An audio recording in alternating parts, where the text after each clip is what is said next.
একটি অপতথ্য বা তথ্যের বিকৃতি গোটা দেশকে অস্থির করে ফেলতে পারে, মানুষে তৈরি করতে পারে বিভেদ। সেই বিভেদ তো কখনোই কাম্য নয়, তাই প্রতিটি অপতথ্যের বিপরীতে সঠিক তথ্য নিয়ে হাজির হতে হয় এবং সে কাজটি করতে এসেছি। আপনাদের সঙ্গে আছে রাকিব হাসান। আমন্ত্রণ জানাচ্ছি হিউমার চেক নিয়ে ৭১-এর নিয়মিত আয়োজন ফেক নিউজ স্ক্যানারে। হাসনাত আব্দুল্লাহ নাকি বলেছেন পিলখানা হত্যাকাণ্ডে তারেক রহমানের সংশ্লিষ্টতা রয়েছে এবং তিনি সহজে দেশে ফিরবেন না। প্রথম আলোর লোগো নকল করে তৈরি ফটোকার্ড থেকে প্রচার হওয়া এই বক্তব্যটি যে মিথ্যা সেটা জানা গেল ফ্যাক্ট চেক করে। ওদিকে অনলাইন অ্যাক্টিভিস্ট নিজু মজুমদার তিনি দাবি করেছেন তিনি নাকি জাতিসংঘে বক্তব্য রেখেছেন। পরে জানা গেল একটা সাধারণ অডিটোরিয়ামে বক্তব্য দেওয়ার ছবি পোস্ট করে তিনি এই মিথ্যা ছড়িয়েছেন। এসব উত্তেজনার মধ্যেই পাশের দেশ থেকে খবর এলো নরেন্দ্র মোদী নাকি রাজনীতি ছেড়ে দিচ্ছেন এবং সেই খবরটি যে মিথ্যা সেটা প্রমাণ হবার আগেই বিষয়টি ভাইরাল হয়ে গেল। দর্শক, আজকে সবচেয়ে বড় শঙ্কার খবর হলো গেল ২৪ ঘন্টায় শনাক্ত হওয়া প্রায় সব মিথ্যা তথ্যই ছড়িয়েছে জনপ্রিয় গণমাধ্যমের নকল ফটোকার্ড ব্যবহার করে। শুরুতে প্রতিবেদন দেখব, তারপর আলাপ।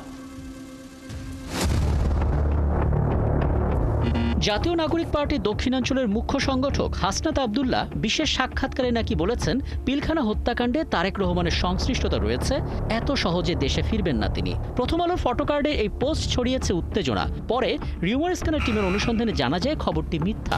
প্রথম আলো এমন কোনো সংবাদ বা ফটোকার্ড প্রকাশ করেনি। ডিজিটাল প্রযুক্তির সহায়তায় প্রথম আলোর ফটোকার্ড নকল করে এই মিথ্যা ছড়ানো হয়েছে।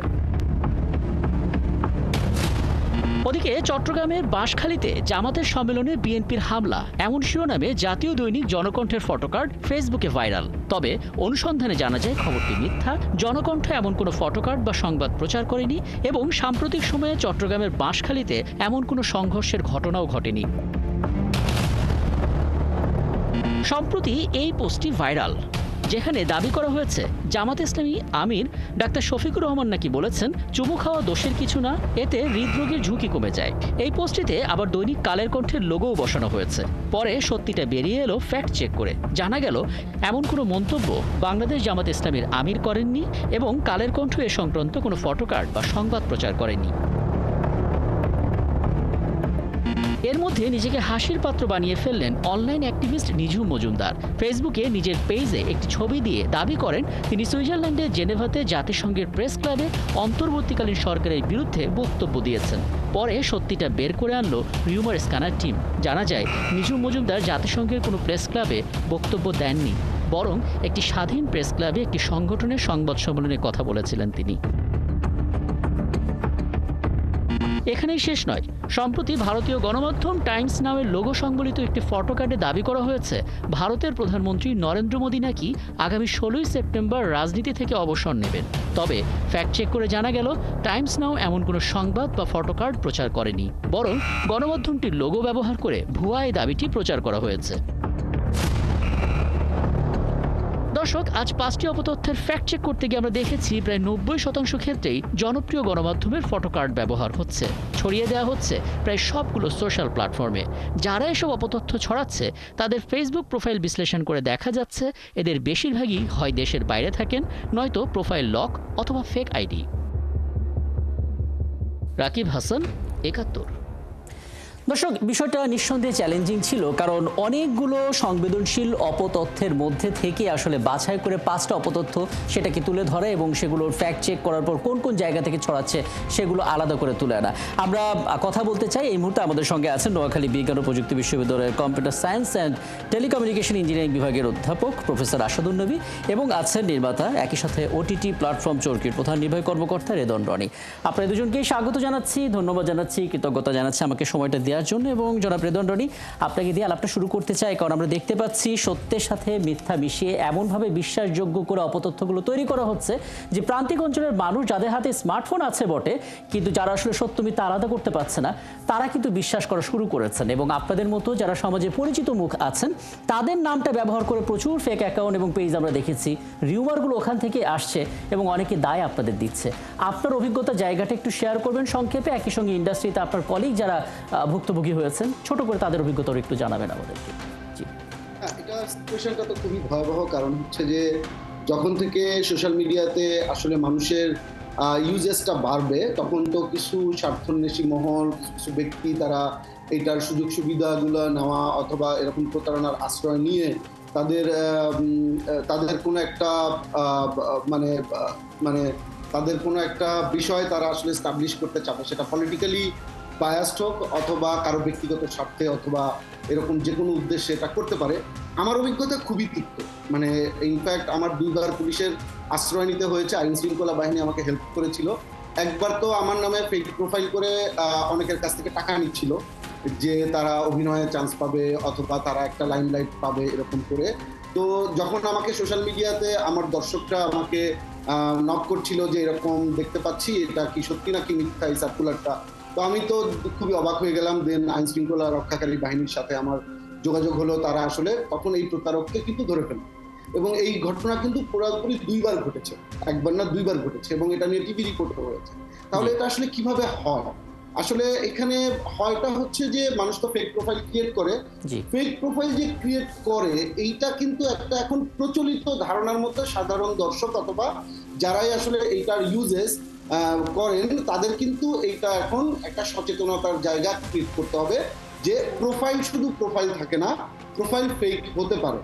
অথবা একটু আগে যে আমি আপনাদের নিউজের যে কার্ডগুলা মানে যেটা নিয়ে আমরা নিউজটা দেখলাম যে ফটো কার্ড অথবা নিউজ কার্ড এরকম ফেক নিউজ কার্ড ক্রিয়েট করে এটা করছে, এইখানে মূল জায়গাটা আসলে তখনই প্রতারক চক্ররা আসলে সুযোগ সুবিধাগুলো পায় যখন তারা কোনো কিছুতে বেনিফিটেড হয়। এই যে এরকম আমার নামে ফেক প্রোফাইল ক্রিয়েট করে যেভাবে মানুষের কাছ থেকে প্রতারণা করে টাকা হাতিয়ে নিচ্ছিল, আবার একই সাথে আমাকে ডিফেম করার জন্য অথবা আমার অনেক কলিগস আছে, অনেক আর্টিস্ট আছে, তাদের নামে ফেক আইডি ক্রিয়েট করা, অথবা আপনি দেখবেন এআই দিয়ে কিছু ছবি তৈরি করা, এরকম অনেক নারী অভিনেত্রী আছে তাদের ছবি এআই দিয়ে ফেক ক্রিয়েট করা, অথবা এরকম অনেক ফেক নিউজ কার্ড ছড়িয়ে দিয়ে অনেকে ব্যক্তিগতভাবে লাভবান হতে চায়, আবার পলিটিক্যালি তারা লাভবান হতে চায় নানান ভাবে।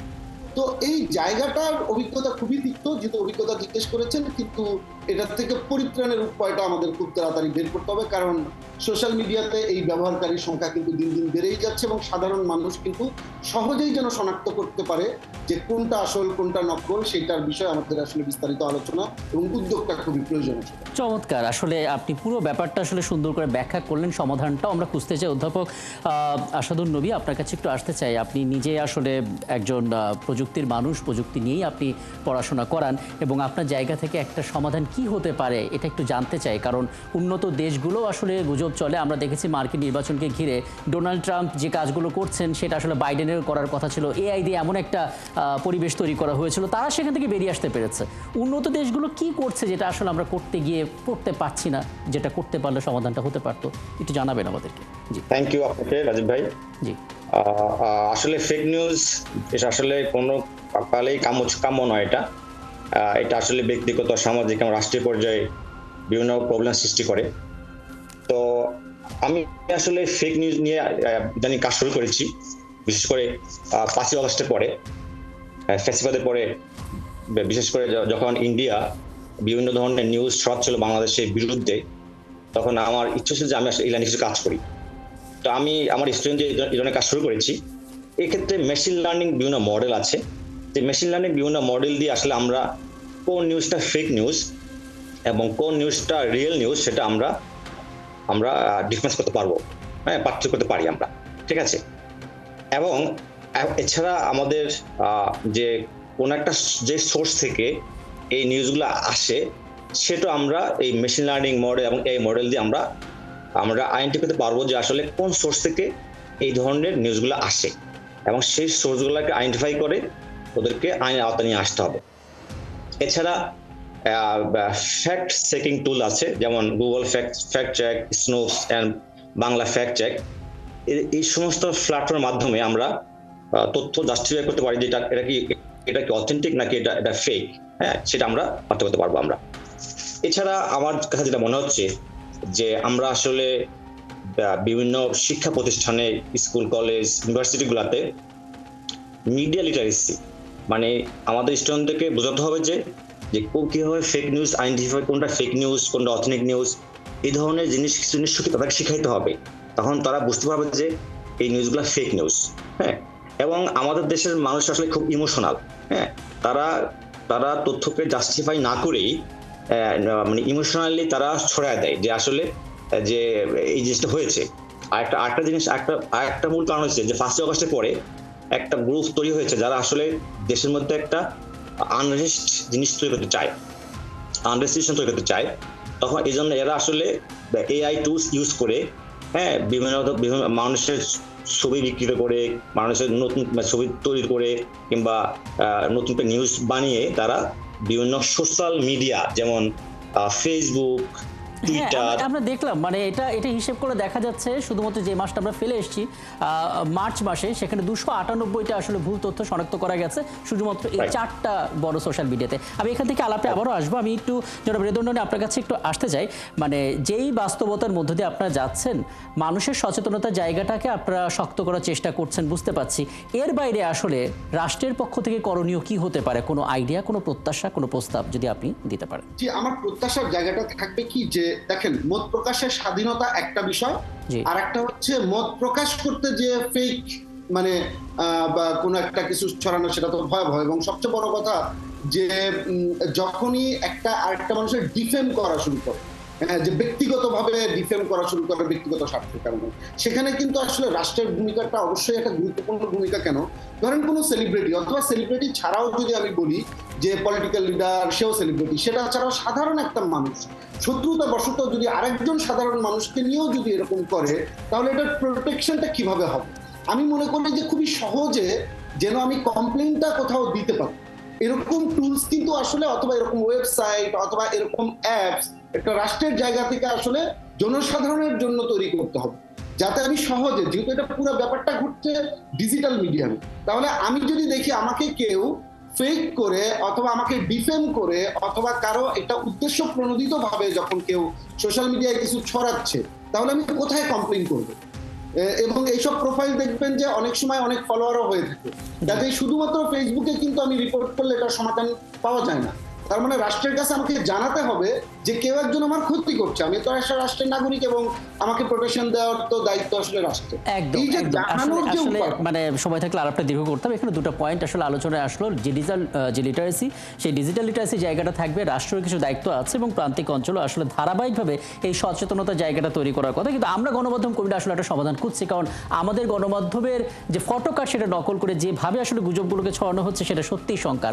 অনেক ধন্যবাদ আপনি দুজনকে আমাকে সময়টা দেওয়ার জন্য। আমাদের সঙ্গে ছিলেন নোয়াখালী বিজ্ঞান ও প্রযুক্তি বিশ্ববিদ্যালয়ের computer science and telecommunication engineering বিভাগের অধ্যাপক প্রফেসর আসাদুন নবী, এবং ছিলেন নির্মাতা ও টিটি প্ল্যাটফর্ম চরকির প্রধান নির্বাহী কর্মকর্তা রেদওয়ান রনি। আমরা ফ্যাক্ট ওয়াচের মাধ্যমে ফ্যাক্ট অ্যানালাইসিসগুলো করছিলাম এবং দর্শক আপনারা আছেন ফ্যাক্ট চেক নিয়ে ৭১-এর নিয়মিত আয়োজন ফেক নিউজ স্ক্যানারে। রবি থেকে বৃহস্পতি সপ্তাহে 5 দিন আমরা রিউমার দূর করতে হাজির হব, ঠিক একইভাবে একই সময়। এবং আপনারাও যুক্ত হতে পারেন।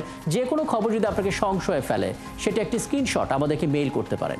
মেল আইডি দেখতে পাচ্ছেন fns.71tv@gmail.com এখানে, অথবা ফেসবুকে যোগাযোগ করতে পারেন www.facebook/fakenewsscanner এই ঠিকানায়। আমরা সেই তথ্যের ফ্যাক্ট চেক করে আপনাদের জানাবো। মনে রাখবেন দর্শক, চটকদার শিরোনাম দেখলে ক্লিক করবেন না। বিশ্বাস আর প্রতিক্রিয়া জানানোর আগে অবশ্যই ফ্যাক্ট চেক করুন। থাকুন ৭১-এর সাথে।